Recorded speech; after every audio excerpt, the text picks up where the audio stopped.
초음파 영상학 함영진입니다. 오늘이 5월 3일이죠. 이틀 뒤에 쉬는 날인데, 그죠?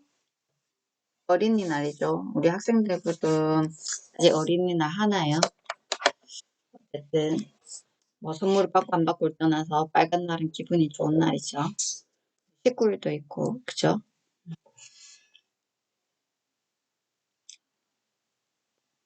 일단은, 우리 이번 시간에는, 초음파 물리편을 빼고, 실기편, 임상편에서 췌장, 판크리아스와 우리 뒤에 가면은 비뇨기계 신장 쪽이 나오거든요. 그거 조금 하도록 하겠습니다. 일단 췌장.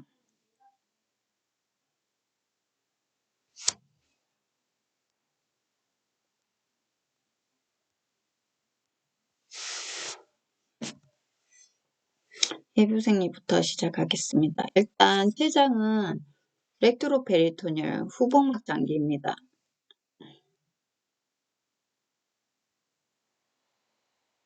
후복막 장기이고요. 길이는 5에서 10cm 정도 되고 두께는 1에서 1.5cm 정도 됩니다. 폭은 3에서 5cm, 무게는 100g이 최고 무게죠. 그리고 허리 룸바 1번에서 룸바 2번 사이에 위치하고 있다고 이야기를 하고 있습니다.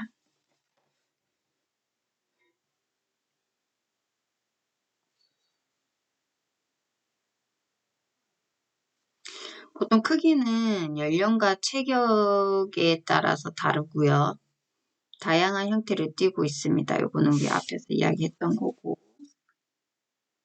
그리고 췌장의 헤드는 샘창자의 제2 세컨 포션이죠. 샘창자는 어디예요? 듀오데넘이죠. 12지장에서 췌장의 끝, 테일 부분의 끝이 스플린에 닿여 있다고 합니다. 스플린의 하일룸에 닿여 있습니다. 판크리아스 같은 경우에는 머리, 몸통, 꼬리, 헤드, 바디, 테일 이렇게 세 개로 나누고 있고요. 파트 유두부라고 해서 그 중심으로 상하를 나누는 가상의 선을 긋습니다. 이렇게 해서 갈고리 모양의 돌기, 언시네이스 프로세스는 헤드 부분이고요. 뒤쪽 부분을 같이 포함하고 있습니다. 이게 요렇게 생겼어요. 이렇게 조금 꼬리 쪽을 조금 더 그릴까요? 이렇게 생겼어요. 이거 각부는 위, 아래, 앞뒤 3개씩 머리, 몸통, 꼬리 세 부분으로 나누면 총 4개, 3개를 나누면 12개가 됩니다. 췌장의 머리 부분은 12지장의 아랫부분 디센딩 포션에 둘러짜여져 있고요. 세컨 포션. 췌장의 바디는 앞쪽 배벽을 따라 주행을 합니다. 복막벽을 따라 주행을 하고요. 췌장의 꼬리는 이렇게 뒤쪽으로 가서 비장의 그 다음에 신장, 왼쪽 신장, 위쪽까지 근접해 있습니다.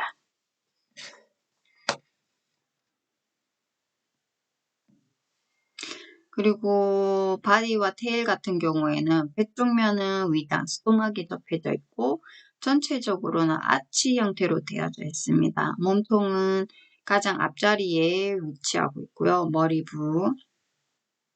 일반적으로 몸통 꼬리 부분에 비해서 머리 두께가 좀 굵은 편입니다. 각 부의 사이즈는 보시면 이렇게 생겼는데 머리, 목, 몸통, 꼬리 이렇게 해서 각각 사이즈가 다릅니다. 보시면 크기보다는 형태와 대칭이 더 중요하다고 이야기합니다. 왜냐하면 이게 연령이라든지 체격에 따라서 크기는 약간의 차이가 있을 수 있기 때문에 그렇습니다. 판크리아스는 막이 없어요. 다방성샘입니다. 이게 판크리아스 같은 경우에는 외분비계도 있고 내분비계도 있습니다. 그래서 우리 흔히 아는 외분비계는 소화에 뇌 분비계는 뭐라고 돼 있어요? 인슐린, 글루카곤 등의 분비가 있습니다. 그래서 췌장에 이성이 있으면 당뇨가 걸리죠. 그리고 프로타제, 아밀라제, 리파제 뭐 이런 등등 이런 소화액이 분비가 됩니다. 그래서 이게 췌장의 여기 12지장의 바트 부분으로 해서 이렇게 분비가 되는 거예요. 샘창자의 등쪽삭과 배쪽삭이 있어요. 처음에는 이 등쪽삭과 배쪽삭이 있는데 이게 배쪽삭이 당을 중심으로 해서 반시계 방향으로 돌아서 등쪽삭하고 합쳐집니다. 이렇게 길게 있는데 여기 배쪽삭이 이렇게 돌아가서 만나는 거예요.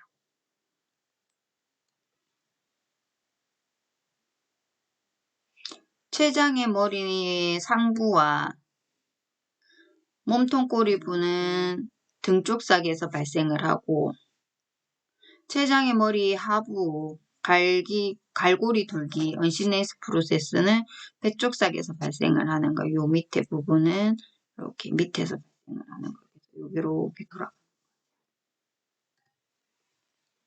췌장의 관 구조에는 주췌장이 있고요. 부췌장관이 있습니다. 웰성관이라고 이야기하고요. 산토리오니 덕트라고 이야기를 해요. 각각. 사실 이게 요거 정도는 기억을 해주시면 좋고 내가 초음파를 할 거다 그러면 요거까지 기억을 해주시면 좋으세요.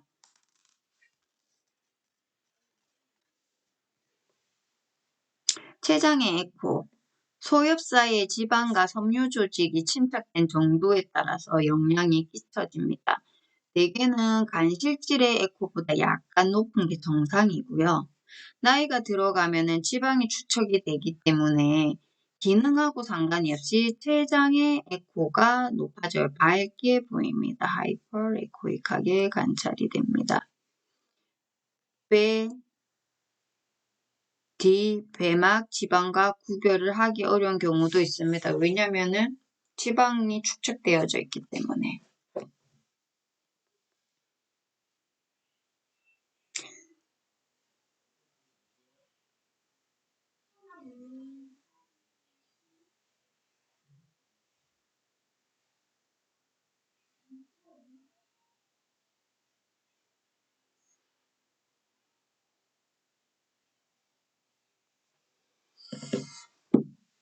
췌장 주의 혈관은 췌장의 관찰에 도움이 됩니다. 뭐 비장동맥이라든지 동맥이라든지 위샘창자 동맥이라든지 위창자 감막 동맥 정맥 같은 게 그런 경우입니다. 췌장관 같은 경우에는 췌장꼬리에서 주췌장관이 췌장을 중심으로 주행합니다. 췌장관에 확장이 없는 경우에는 사실 주췌장관은 판크레아스 덕트 같은 경우는 관찰이 어렵습니다.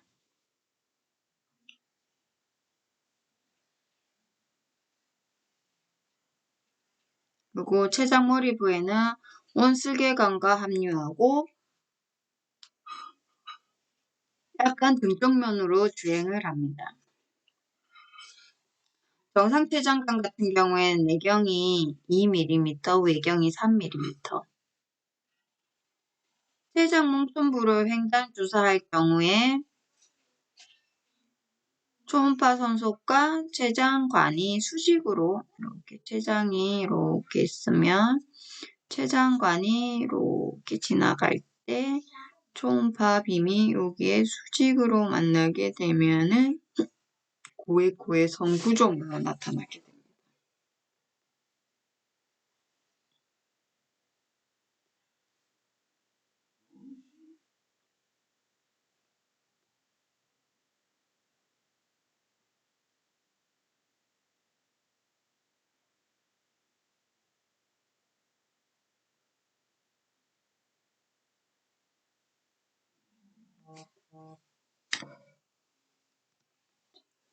한번 보실게요. 여기가 주췌장관이죠.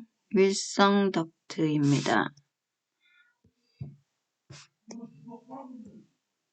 일성 덕트.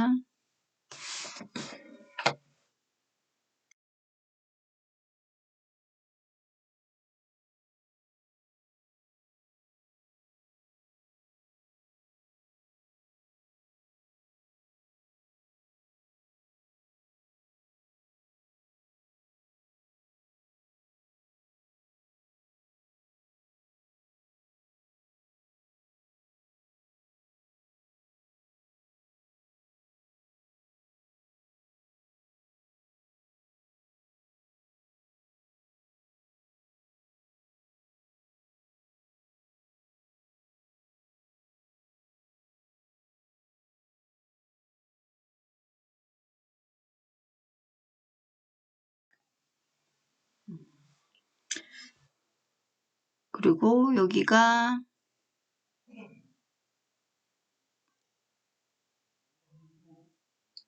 듀오데넘, 그죠? 팝 유두부, 그죠? 요렇게 해서 나가는 거죠. 그죠? 과일 덕트에서 과일 주스도 나오고, 그죠? 이렇게 되는 겁니다. 요게 초음파로 보면은 보통 정상 구조물에선 잘 안 보이는 거예요. 판크리아스 헤드, 언시네이스 프로세스, 넥, 바디, 테일. 그 다음에 요게 뭐예요? 스플린이 보이고, 레프트 키드니가 보이고, 그죠? 듀오데넘, 세컨 포션. 그죠? 판크리아스를 찾는데 랜드마크 같은 경우를 한번 찾아보도록 하겠습니다. 새 헤드와 넥을 찾는 랜드마크와 그 다음에 몸통과 이자 꼬리를 찾는데 그죠? 지표가 되는 랜드마크 그 외의 장기와의 관계를 확인해 보도록 하겠습니다. 일단 췌장의 헤드와 넥을 찾는데 지표가 되는 관상 구조물 같은 경우에는 일단 IVC가 있습니다. 아래 대정맥. 그리고 슈페리어 베나카바. 네네네. 슈페리어 메센트릭 베인. 그죠? 그 다음에 디스탈 커먼 바일 덕트가 있고요. 가스트로 듀오데날 아테리가 있습니다.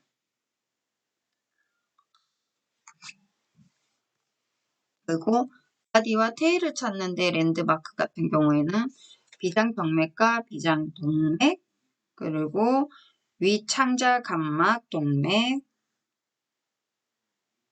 그 다음에 왼쪽 신장동맥, 췌장관이 있습니다.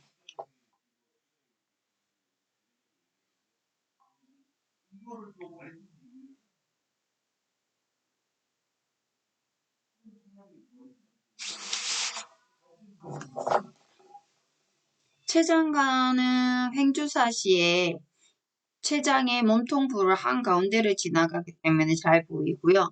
벽과 이삽림이 수직일 때 해상력이 최고 좋고요. 정상적인 췌장은 관은 2mm 이하입니다.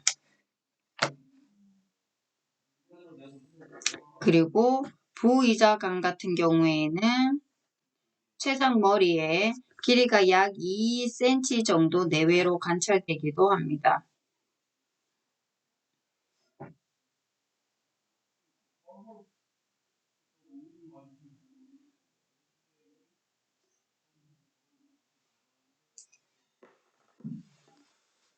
보이시죠? 여기가 스플래닉 베인, 인페리어 메센트릭 베인, 그리고 여기가 뭐예요? 슈페리어 메센트릭 베인. 그 다음, 얘는 뭐예요? 여기, 요거 보이시죠? SMA, 그죠? SMA가 랜드마크고요. 이렇게 보시면 되시고, 이거 한번 볼게요.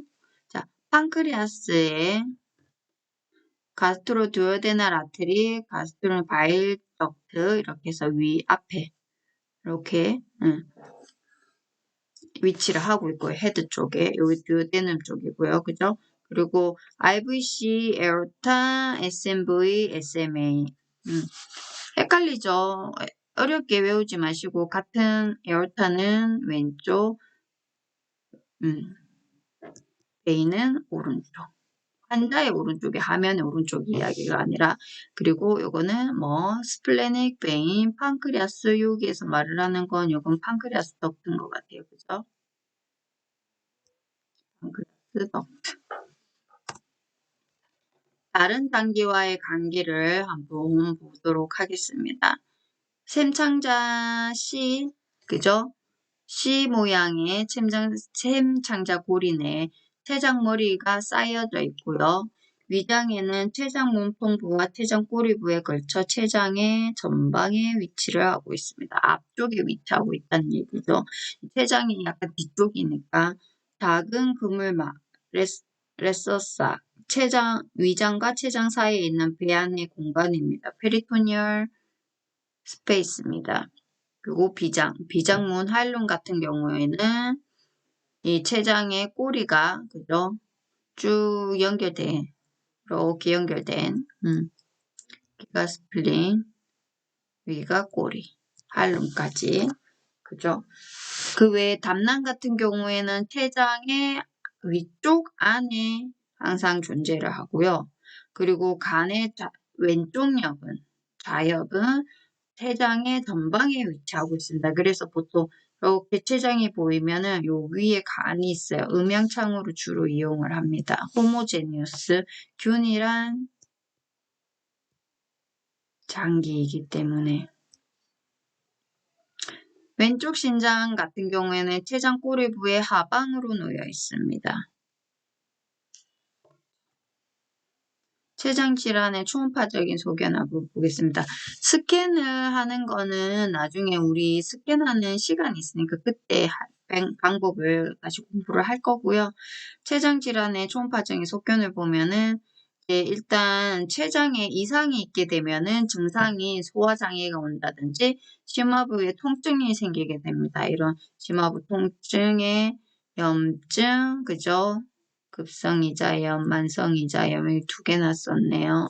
이자염이 아니라 담낭염이네요. 담낭염, 농양, 간질환, 드물게는 대동맥류 이렇게 보이고요. 위생창자, 궤양 같은 게 얼서 같은 게 생기면은요. 심화부 통증이 주범이고요.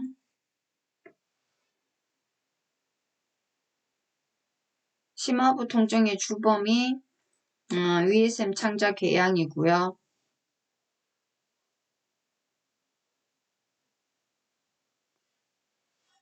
그리고 일반적으로 초음파로 관찰하기는 조금 힘듭니다. 이 궤양 같은 경우에는. 그리고 췌장 종양들은 발생 부위에 따라 그 크기가 차이가 납니다. 췌장머리에 발생한 종양, 비교적 작은 크기, 환달을 일으킬 수도 있어요. 췌장관과 쓸개관의 폐색을 초래하기 때문에, 막기 때문에. 그래서 임상 증상이 있으면 조기에 검사를 할 수가 있어요. 근데 이런 췌장에는 크기가 작아도 임상 증상이 있기 때문에 조기에 검사가 가능한데, 췌장 몸통이라든지 꼬리 같은 경우에는 종양이 어느 정도 크기 전까지는 알 수가 없습니다.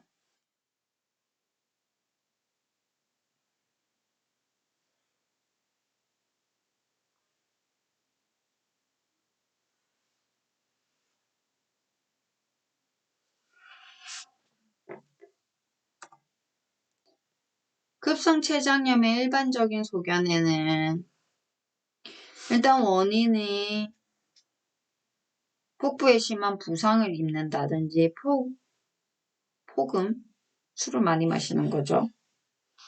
그 외에 이제 췌장염에서 동반되는 소견 같은 경우에는 아밀라제 수치가 상승을 한다든지 그거 외에 합병증에는 췌장 간항종, 가짜 혹이 생긴다든지 아니면 췌장에 농양이 생긴다든지 복수가 생긴다든지 온슬개간에 폐색이 된다든지 이런 합병증이 같이 유발될 수 있습니다. 만성췌장염의 일반적인 소견은 끊이지 않고 계속 만성이니까 오랫도록 지속되는 심화부의 통증을 호소할 수 있습니다. 계속 아프다는 거예요. 그래서 우리가 여기서 이제 공부를 해야 되는 게 뭐가 있냐면 급성 만성 췌장염이 있고요.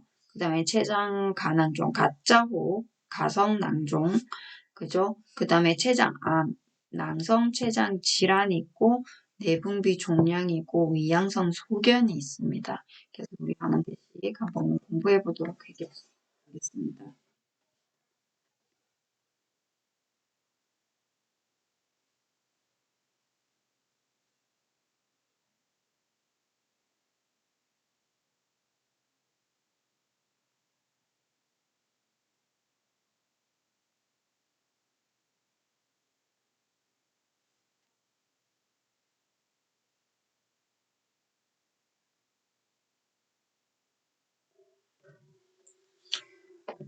췌장액이 포함된 강한 소화효소에 의해서 췌장이 스스로 소화가 되는 일종의 자기 소화 상태를 말하는 것입니다.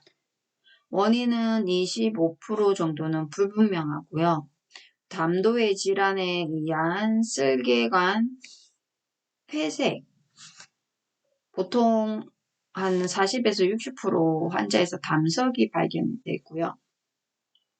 그 외에는 알코올, 술을 많이 먹는다든지, 그 외에 뭐 ulcer, 궤양이 있다든지, 배 안에 감염이 있다든지, 혈관 내에 혈전이나 폐색이 있다든지, 뭐 약물 외상 이런 경우에 급성 췌장염이 있을 수 있습니다.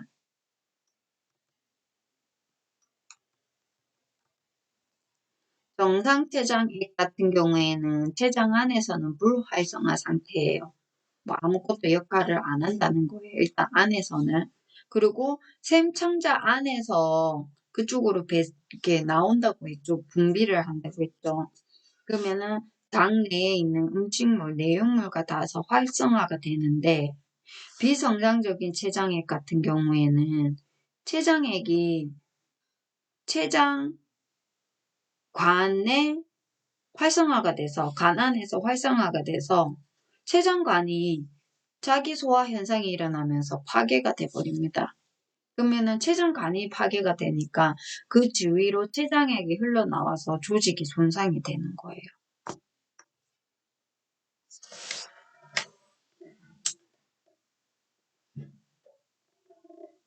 그러면 담석이 샘창자 유두의 팽개부를 막음으로써 담즙이 췌장관 내로 역류를 하는 거예요. 아까 전에 어떻게 생겼어요?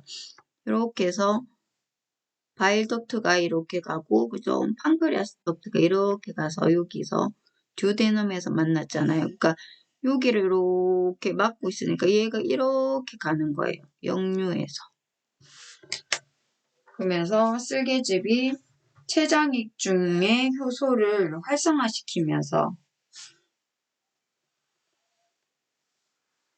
급성 췌장염이 발생하게 되는 거예요. 췌장의 효소는 트립신이 있고 카이모트립신이 있습니다.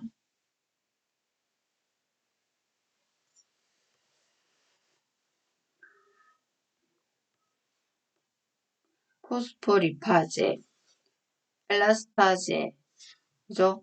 키닌 부채 응고 과정, 플라스민 이런 게 활성화가 되면은 급성 염증이나 혈전증이나 출혈을 일으킬 수 있습니다. 그리고 하나씩 한번 보면은 포스포리파제 같은 경우에 세포막이 손상이 되고 엘라스타제 같은 경우에는 혈관이 손상이 되고 리파제 같은 경우에는 주변의 조직을 지방 조직을 파괴를 시켜요. 그리고 혈성 장액성이자의 지방 소적 그러니까는 뭐라 해야 되지?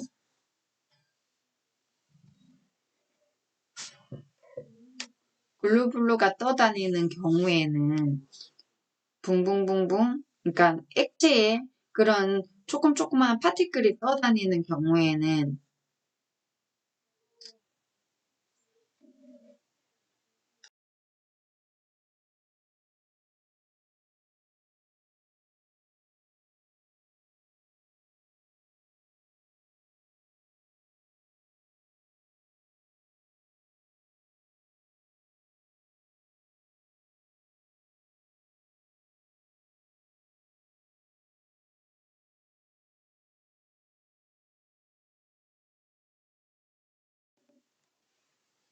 그런 경우에는 치킨 브로스라고 해서 닥스푸라고 부르기도 하는데 그런 경우에는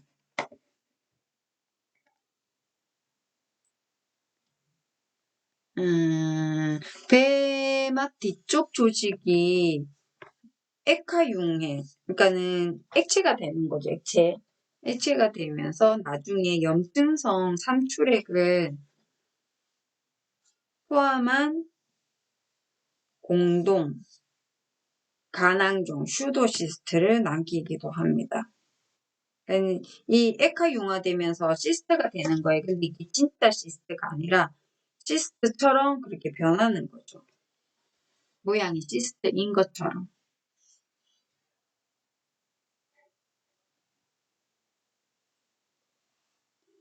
췌장염의 급성기 같은 경우에는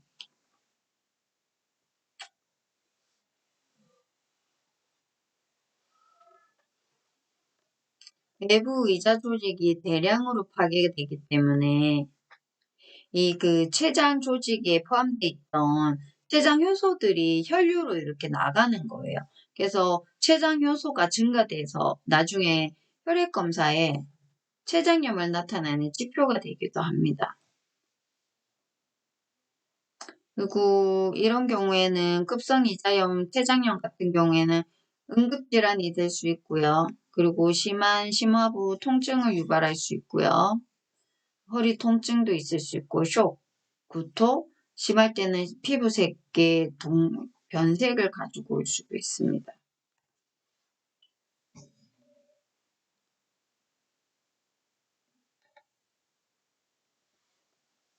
병리 검사를 하면 혈청이나 요 중에 아밀레제가 높아지죠. 그리고 혈청 리파제 수치도 높아져요. 그리고 가성낭종이 형성이 되고 플레그만이 생성이 되고 농양이나 출혈, 그 다음에 샘창자 폐쇄가 될 수도 있습니다. 그리고 심한 경우에는 이게 혈관 폐쇄기라든지 쇼크로 죽을 수도 있어요.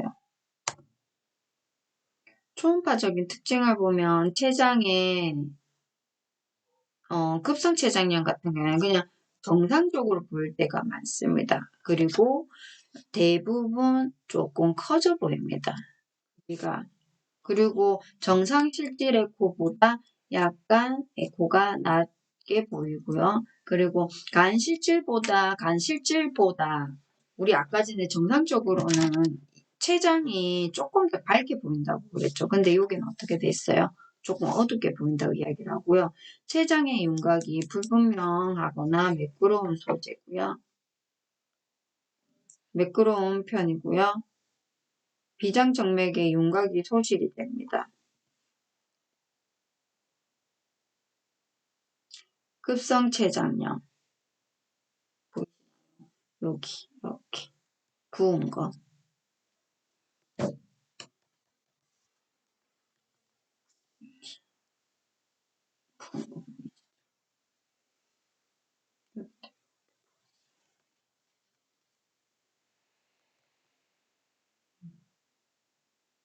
일단 요거는 급성췌장염인데 좀 어둡게 보여요. 좀 어둡게 보이는데 전반적으로는 정상 소견이랑 약간 비슷합니다. 그죠? 그런데 보시면은 여기가 조금 어두워요.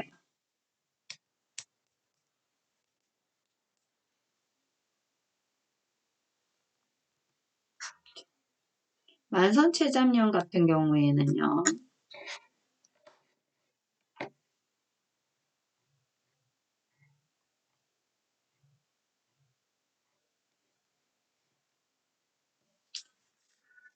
췌장의 실질 조직이 만성적으로 지속이 돼서 그죠? 췌장의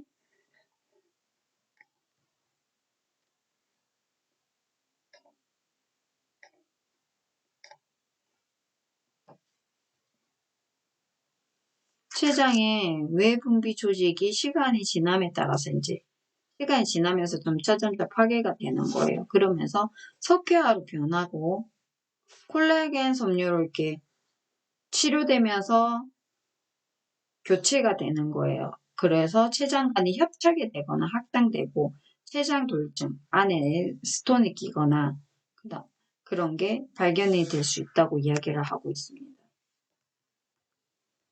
원인은 40%는 만성 알코올 중독이고 술은 백해 무익해요. 좋은 게 없습니다. 그리고 담석증이라든지 그리고 30~40%는 사실 모르는 게 많아요. 우리가 알고 있는 질환 중에 원인을 알고 있는 경우가 거의 많이 없어요. 대부분 원인을 모르는 경우가 많습니다. 아니면 여러 가지 원인이 있는데 어느 게 이거의 직접적인 요인이 되는지 아는 게 사실 잘 없어요. 남자에게 호발을 하고요. 형태학적으로는 만성 석회화 변성이 일어나고 변화가 일어나는 거죠. 췌장 소엽의 위축, 이거는 작아지는 거고요. 그리고 섬유 조직의 증가와 만성염증성 침륜이 일어납니다.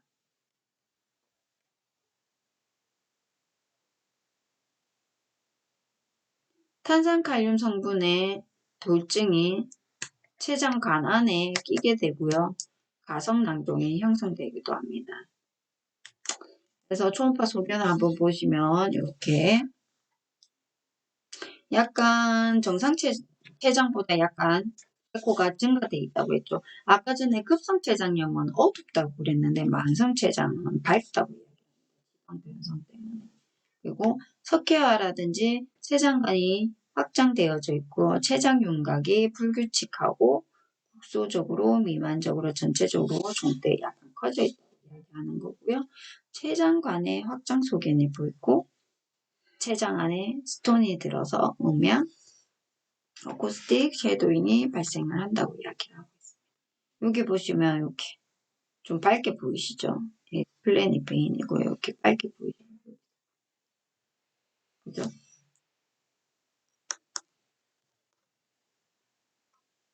보면은 뭐가 보여요? 이 췌장의 윤곽이 불규칙하고요. 그죠? 췌장관도 늘어났고 여기에 스톤이 칼시피케이션이 보이고요. 그죠? 막 보이세요? 이렇게 좀 꽁꽁꽁꽁 판크레아스 보면은 윤곽이 불규칙하고 그죠? 에코가 증가되어져 있고 헤테로제니어스합니다. 호모제니어스 아니에요. 그죠?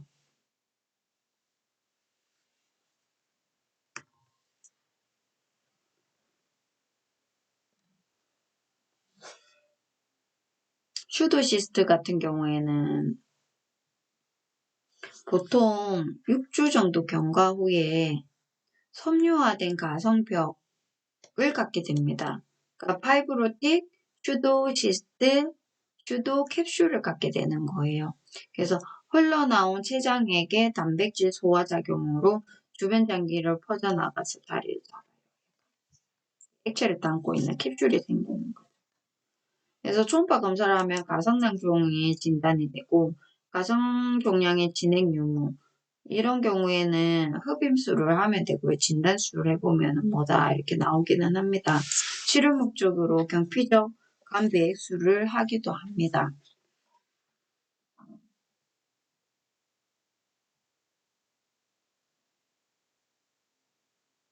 근데 보통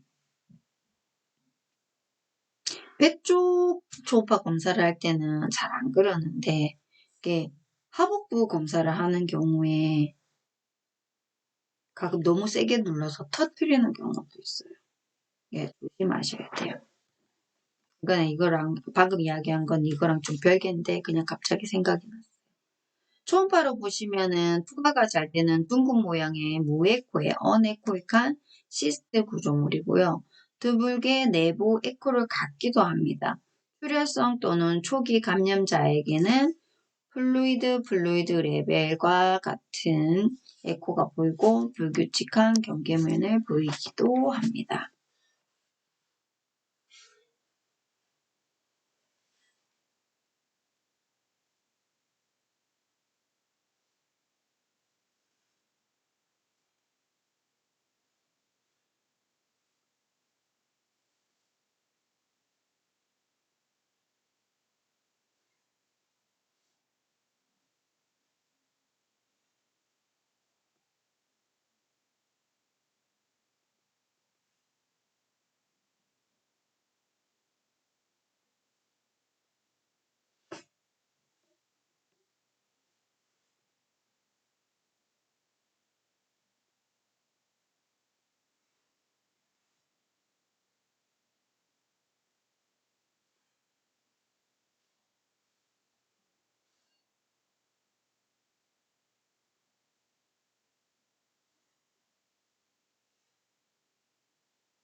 해장 가성 낭종.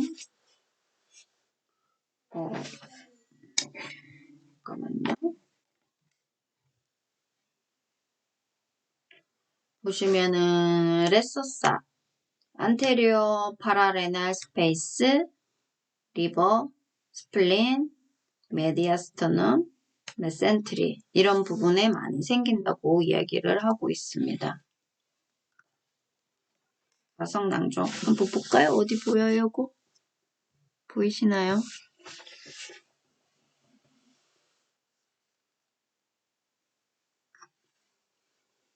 그리고 또 이것도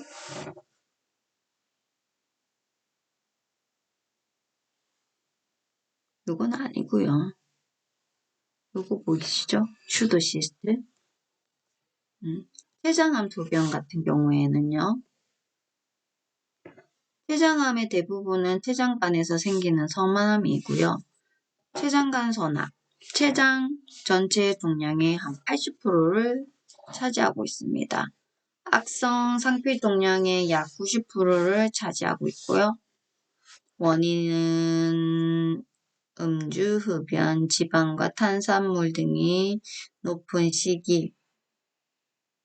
결론은 많이 먹으면 그렇다는 거예요. 이런 거를 많이 먹으면. 그죠? 40대 후반 남자한테 많이 생긴다고 이야기를 하죠. 췌장관과 쓸개관의 확장, 혈관과 외분비의 췌장의 침습, 전이, 배색, 이런 게 있을 수 있습니다. 암이 생기면. 초음파적인 특징을 보시면은 췌장의 모양을 불규칙하게 만드는 낮은 반사성 종괴, 가끔 높은 반사성 종괴로 나타나기도 하고 어떤 종괴는 내부에 부분적인 스퀘어를 함유하기도 하고 낭포를 형성하는 낭포선암 시스트 아데노카시노마를 형성하기도 한다고 이야기를 하고 있습니다. 췌장은 늘어났나 봐요. 잰 거 보니까. 그죠? 여기.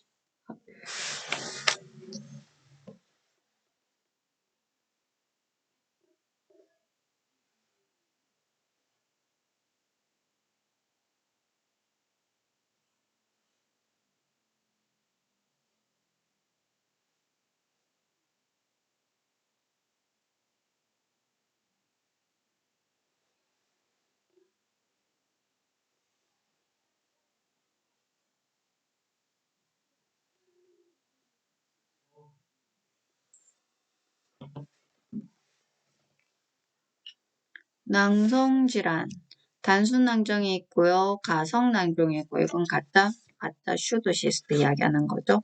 낭근종, 시스트 아데노가 있습니다. 사실 감별은 힘듭니다. 이거는 병리를 가지 않는 이상은 초음파상으로는 감별 자체는 힘듭니다. 낭성췌장 질환, 대부분 췌장 몸통부와 췌장 꼬리부에 위치하고 있고요. 대부분 여성한테 많이 발견하고 20%는 석회화의 발견이 같이 동반됩니다. 초음파로 보시면은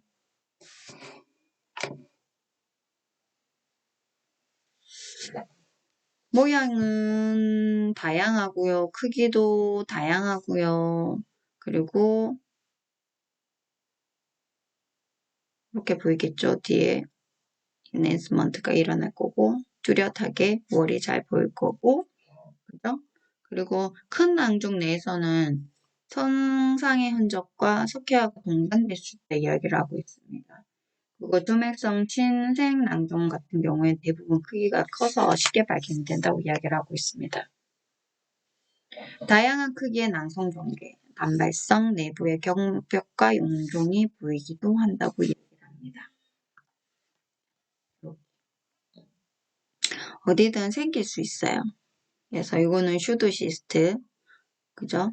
메인 덕탈리에 생기는 시스트이고, 그 다음에 이거는 세로소시스트, 그리고 이거는 뮤시너스. 안에 들어있는 게 이런 게 다른 거예요. 똑같이 시스트 네오플라즘인데.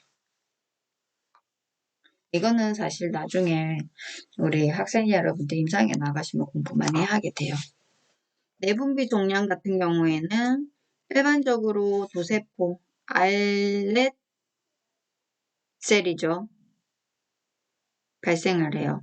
크기는 작지만 췌장 신생물의 중요한 네오플라즘의 한 부분을 차지합니다. 종류는 인슐리노마라든지 게스트리노마가 있을 수 있습니다.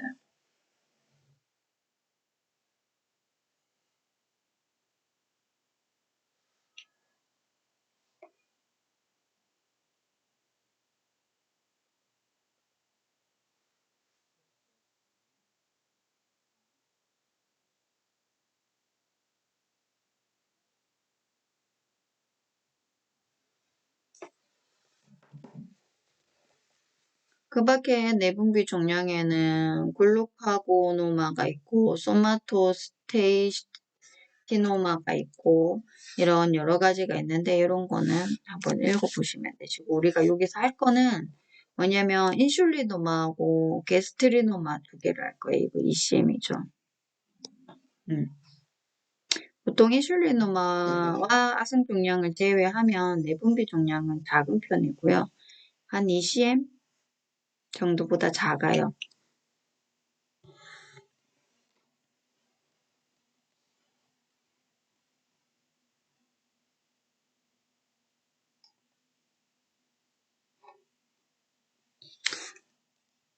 확장은 이자간에 확장은 안 보이고요.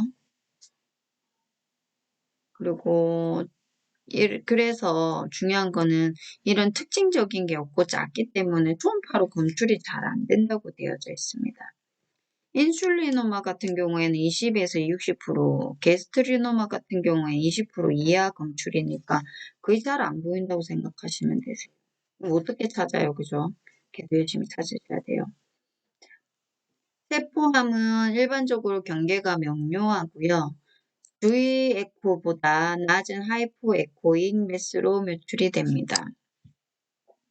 어떤 때에는 종괴의 경계가 보이지 않아 불룩 튀어나온 이자의 윤곽만 가지고 찾아야 되는 경우도 있습니다. 그러니까 그 어떠한 작은 것도 단서가 될 수 있다는 얘기를 하는 거예요.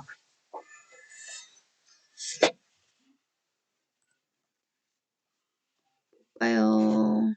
우리 요거 보이시죠?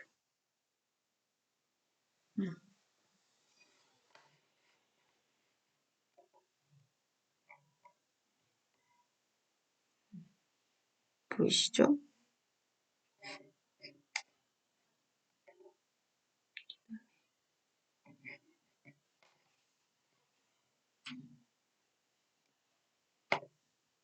이런 거 포함이 돼. 그 다음 한번 볼까요? 위양성 소견을 한번 보시면은 몇 가지가 있는데 위장 뒷벽과 췌장관, 그죠? 그 다음에 노인성 췌장관, 만성 췌장염 이거 구분하셔야 되시고, 그죠? 그리고 위장의 뒷벽과 췌장관 오인하면 안 되고요. 그리고 췌장 주변에 가상낭경처럼 보이는 구조물들이 있어요. 뭐 위장에 바울에 뭐 이렇게 플루이드가 참 그렇게 보이는데 장 운동 확인하면서 구분해 줘야 됩니다. 그리고 비장동맥과 췌장관을 감별을 해야 돼요. 뭐예요? 도플러 띄우면 쉽게 관찰이 되죠. 그리고 담낭과 당낭 주변의 가상낭포 구분이 잘 안 되면 지방식을 먹이면 됩니다. 그러면 지방식에 먹으면 담낭이 위축이 되죠. 근데 가상낭포는 변화가 없습니다. 지방식을 먹이면 되고요. 샘탕자와 췌장머리의 구별이 잘 안 될 때는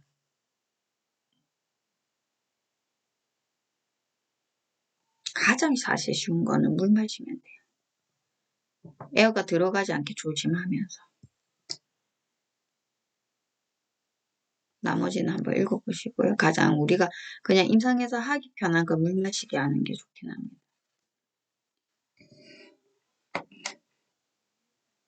조금만 한 5분만 쉬고 하겠습니다.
우리 다음 비뇨기계 신장, 요강, 방광 이쪽을 유리너리 트랙독을 해보도록 하겠습니다.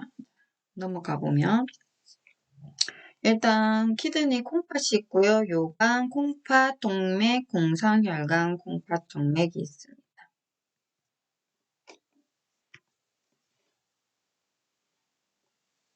콩팥은 뒤배막 장기이고요. 허리근, 요근, 허리 내목은 위에 위치를 하고요. 구성이 두 개죠. 오른쪽, 왼쪽 하나씩 각각.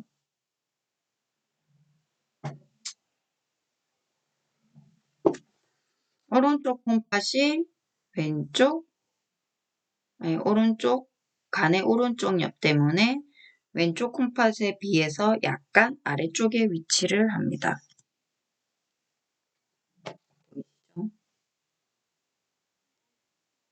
오른쪽, 여기가 왼쪽. 간 때문에 그렇게 보이는 거고요. 콩팥의 크기는 길이는 한 10에서 12cm 정도 되고 두께는 3에서 4cm 정도 되고 폭은 5에서 6cm 정도 됩니다. 그리고 콩팥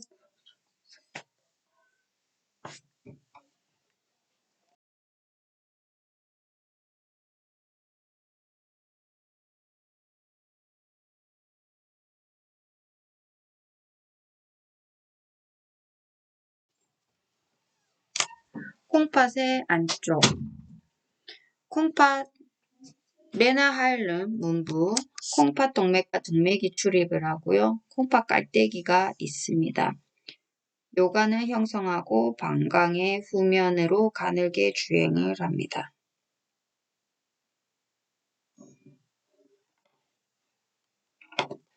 콩팥 문부 콩팥 정맥과 콩팥 정맥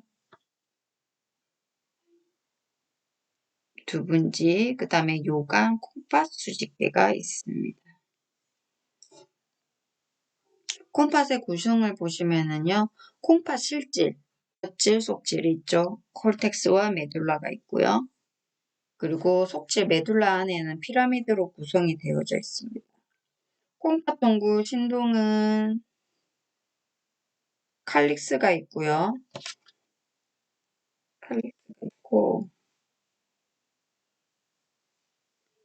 그런 작은 술잔이 칼릭스가 모여서 마이너 칼릭스가 메이저 칼릭스가 되고 메이저 칼릭스가 모이면은 레날 펠빅이 돼서 그게 모인 게 요관으로 이행이 됩니다.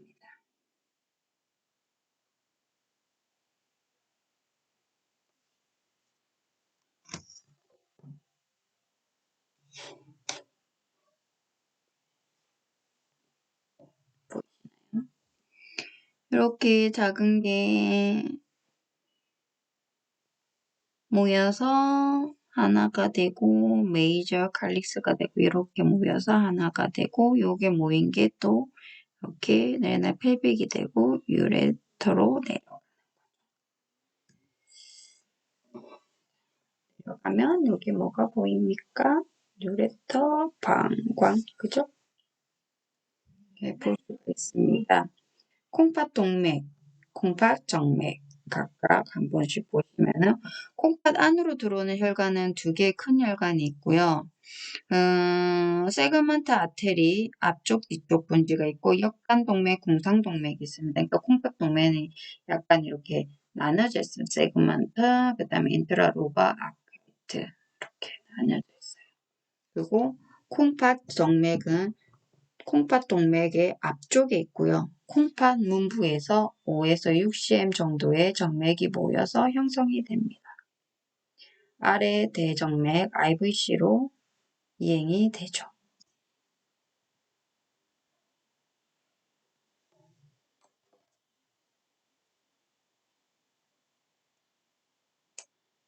그리고 왼쪽 콩팥 지라, 이자, 큰 창자, 빈 창자 제주넘과 닿아져 있고요. 위에 안쪽 면은 콩팥 윗셈, 부신이 싸고 있고요. 오른쪽 콩팥은 간, 큰창자, 콩팥 윗샘 등에 닿여져 있습니다. 콩팥 뒤쪽은 11번, 12번 갈비뼈에 의해서 보호를 받고 있고요. 콩팥의 아래극은 허리 내모근을 제외하고 잘 보호되지 않고 있습니다. 그러니까 이게 무슨 말이냐면 이게 신장이 아까 전에 어떻게 생겼었죠? 영상을 한번 돌려서 볼까요? 이렇게 생겼죠. 이렇게 생겼는데 여기 보면 이렇게 돌아와서 갈비뼈가 그죠 보호를 하고 있죠. 그죠 이렇게 그죠. 그래서 요 위에는 갈비뼈가 보호하고 있는데 요 밑에는 신장을 보호하지 못한다는 얘기를 하고 있는 겁니다.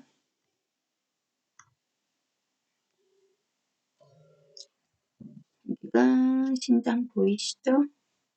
이 신장 옆으로 프리레날 팻이 보여요. 그래서 이게 뭐지? 나중에 신장이랑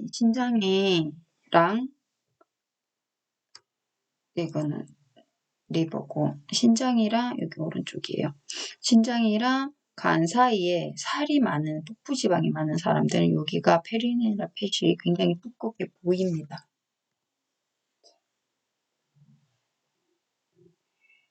어퍼폴, 로우폴, 안테리어, 포스테리어 부분을 구분할 수 있고요.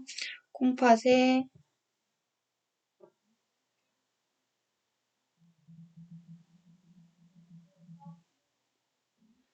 안쪽에서 바깥쪽으로 경사지게 놓여 있고 복근과 외투면에 따라서 평행한 위치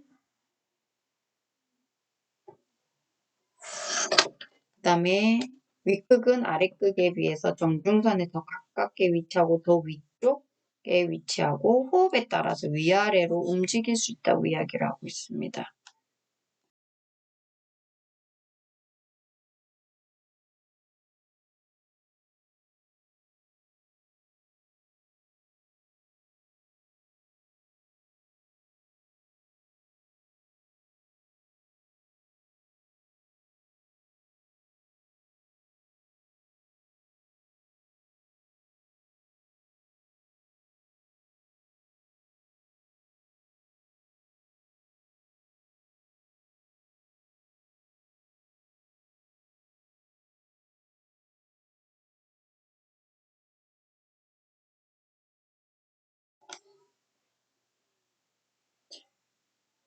요간 길이가 2.5cm 정도 되고요.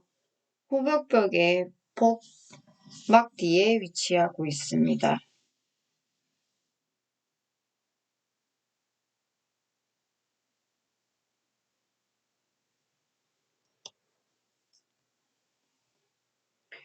근육성 간이고요. 콩팥에 형성된 소변을 방광으로 배출하는 통로 역할을 합니다.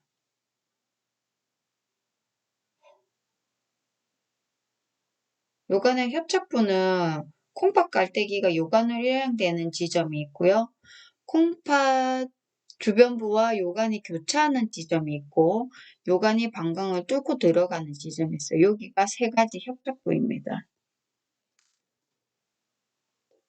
요간에는 콩팥 깔때기가 깔때기 모양으로 그죠? 위쪽에는 이렇게 크게 벌려져 있어요. 그러고는 배 타고 내려가서 방광에 가서 붙습니다. 여기 보시면은 보이시죠? 가로질러서 쭉 내려서 골반내로 들어가고 쭉 아래 내려가다가 그죠? 방광의 뒤쪽 옆으로 들어간다고 이야기를 하고 있습니다. 혈류는 콩팥동맥,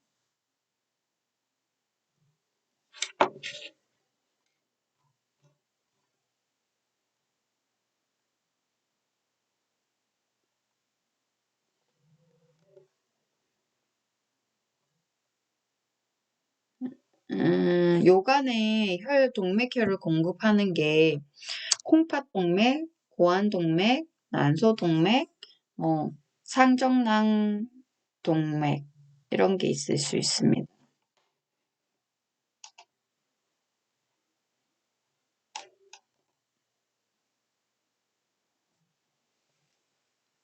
콩팥동맥 같은 경우에는 복부대동맥에서 위창자 각막동맥의 기시부 일시행 끝에서 각각 뒤쪽, 옆쪽으로 분기하고요. 오른쪽 콩팥동맥은 왼쪽 콩팥동맥보다 약간 아래쪽에서 분기되더 비스듬히 주행합니다. 왼쪽 콩팥동맥은 거의 수평하게 가고요.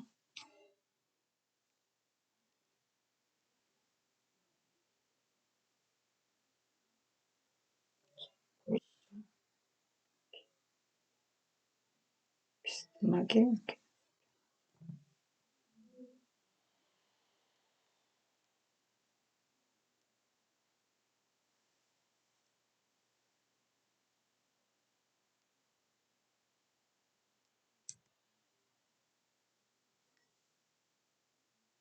오른쪽 콩팥동맥은 아래 대정맥에서 배측을 가로지르고요. 오른쪽 콩팥정맥의 배측에서 조금 위쪽으로 위치를 하고 있습니다. 잠깐만요.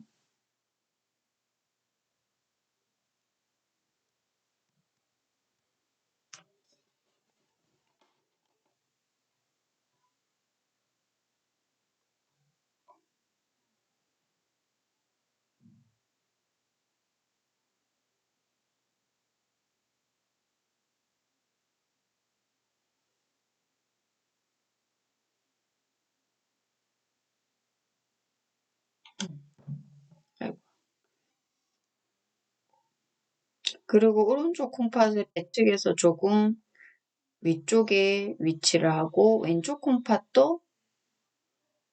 콩팥의 동맥도 왼쪽 콩팥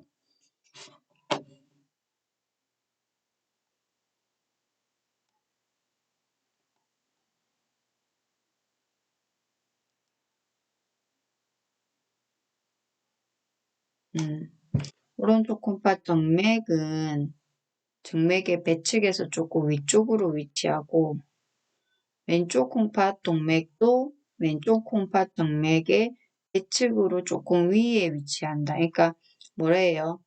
동맥이 정맥보다 조금 더 위에 있다는 얘기를 하는 거예요.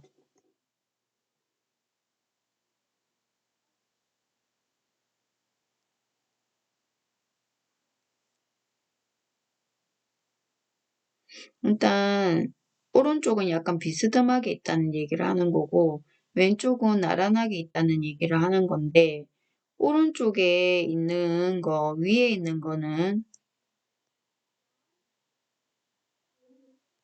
이렇게 되어 있다는 거고요. 이것도 뭐예요? 왼쪽, 에어타, 왼쪽, 뭐예요? 베인, 이렇게. 에어타가 동맥이 위쪽에 있다는 얘기를 하는 겁니다. 보이시죠? 뒤쪽, 위쪽.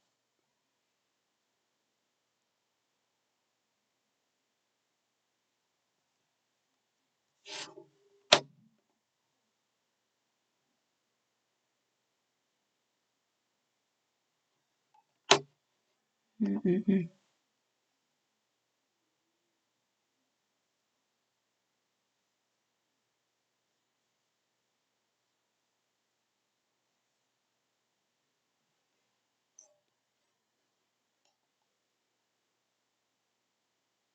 그래서 이거를 초음파로 보시면은 어떻게 보이냐면 RVC가 조금 아래에 있고 에어타가 조금 뒤에 있거든요. 그래서 이렇게 이렇게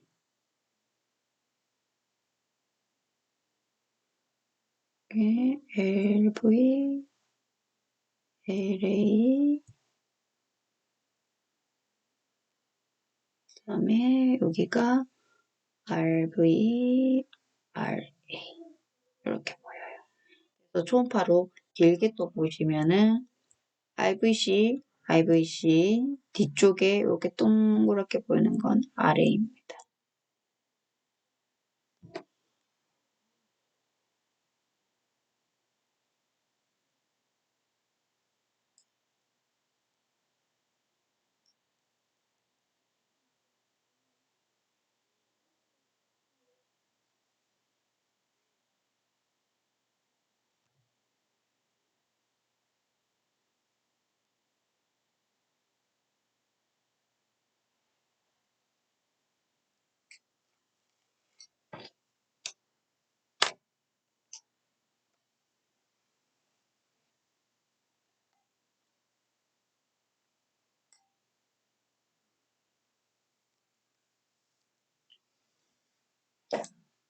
콩팥 동맥은 콩팥 문부로 들어가기 직전까지 앞가지와 뒷가지로 콩팥 깔때기 사이에서 나누어져서 5개 구역으로 분지가 돼요. 뒷가지는 위쪽, 뒤쪽, 앞가지는 위에 앞쪽, 뒤에 앞쪽, 아래쪽 이렇게 5개로 분지를 합니다. 그거 외에 이제 콩팥 동맥은 세그멘탈 아테리와 인트라로블, 역관 동맥, 궁상 동맥, 소역관 동맥으로 분기가 됩니다.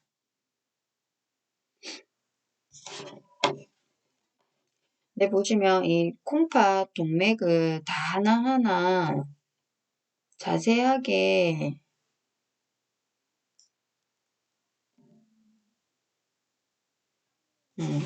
보기가 힘듭니다. 그래서 보시면은 우리 요 도플러를 이용을 해서 초음파상의 영상을 보면은 어디까지 볼 수 있냐면 세그멘탈 아테리까지는 보이는데 그 뒤로는 작아서 잘 안 보여요.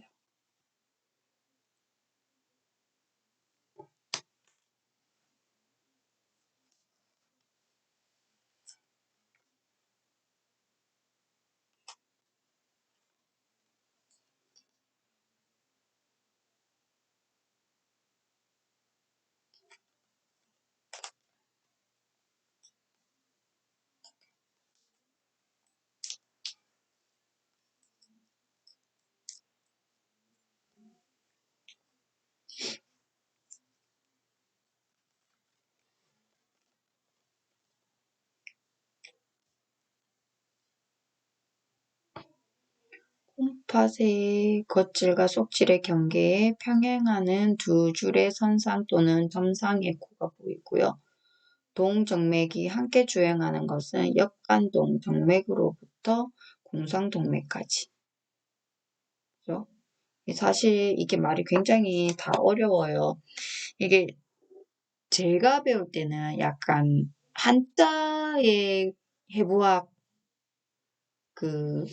용어를 많이 썼는데 요즘에는 다 우리나라 말로 이렇게 해서 다 바꿔서 이야기를 하잖아요. 그래서 더 어려운 것 같아요.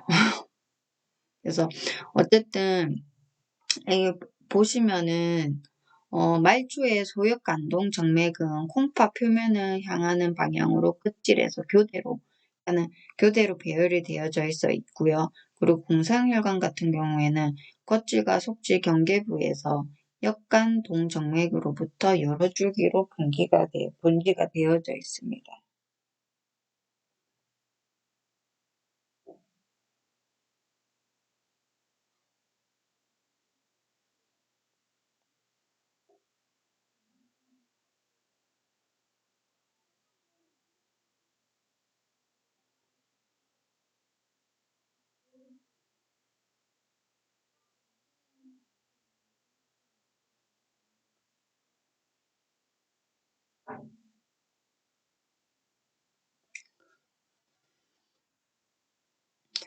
이렇게 여기가 콜텍스고요. 여기가 메둘라예요.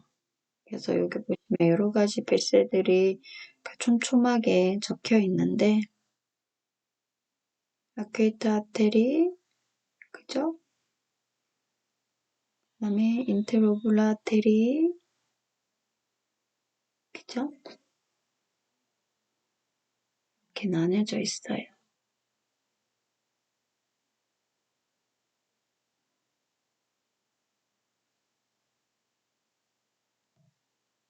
컬럼하고 버튼도 있죠. 그죠? 여기 보시면 여기가 세그멘탈 큰 거죠. 큰 가지에 그리고 작은 가지로 인터로블라 그 다음에 이렇게 하나 됐죠. 그 다음에 이렇게 돼요. 그래서 우리 학생 여러분도 요거 정도는 조금 기억해 주시면 좋을 것 같아요. 그냥 순서 정도? 여기까지 이후는 사실 잘 안 보이긴 하는데 이렇게도 이 정도 알고 계시면 도움이 되지 않을까 싶습니다. 콩팥 정맥 같은 경우에는 피막하 정맥, 성상 정맥, 소역관 정맥, 공상 정맥으로 유입이 되고, 그 다음에 역관 정맥 있고 구정맥으로 유입이 되고, 콩팥 정맥 이렇게 보여집니다.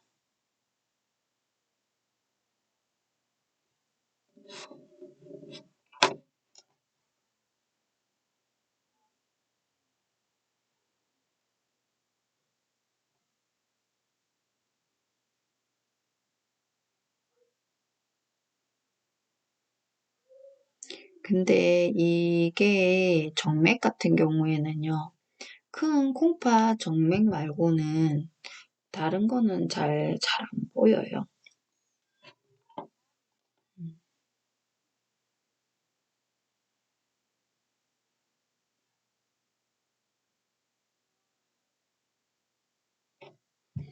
이렇게 다 콩팥 정맥으로 유입이 되는 거. 콩팥 정맥의 길이가 오른쪽은 한 2에서 2.5cm 정도 되고 왼쪽은 한 7.5cm 정도 돼요. 왜 그래요?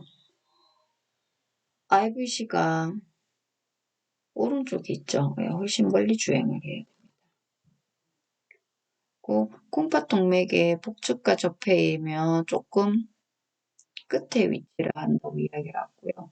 아래 대중맥으로 유입되는 부분에서는 왼쪽 콩팥 정맥이 오른쪽 콩팥 정맥보다 조금 위쪽에 위치를 하고 있다고 합니다. 그러니까 왼쪽이 그죠? 이렇게 나란히 있는 게 아니라 왼쪽이 오른쪽보다 조금 위에 있다. 신장도 약간 오른쪽이 아래쪽에 있잖아요. 왼쪽 콩팥 정맥 같은 경우에는 요정맥, 정소 또는 난소 정맥, 부콩팥 정맥이 유입이 되고요. 그리고 소화관의 가스상에 방해를 받아서 잘 안 보일 수 있고요. 그리고 복부대동맥과 위창장막 동맥 사이를 거의 직각으로 가로지르고 있어요. 이렇게 보면 이렇게 바로 가요. 왼쪽 콩팥 동굴맥은 이 부위에서 압박을 받아 오른쪽에 비하여 조금 확장이 되어져 있고 크게 보인다는 얘기를 하고 있습니다. 이렇게 보면은 에올타가 보이고 여기가 IVC예요. 그래서 이렇게 약간 확장되어 있는 거 보이죠?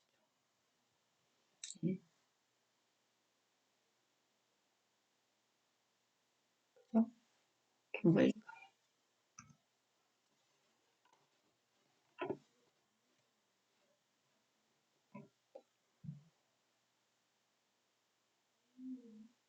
넓어진 거 보이시죠? 여기도 IVC에서 이렇게 여기를 지나가면서 여기 원래 그렇게 보여요.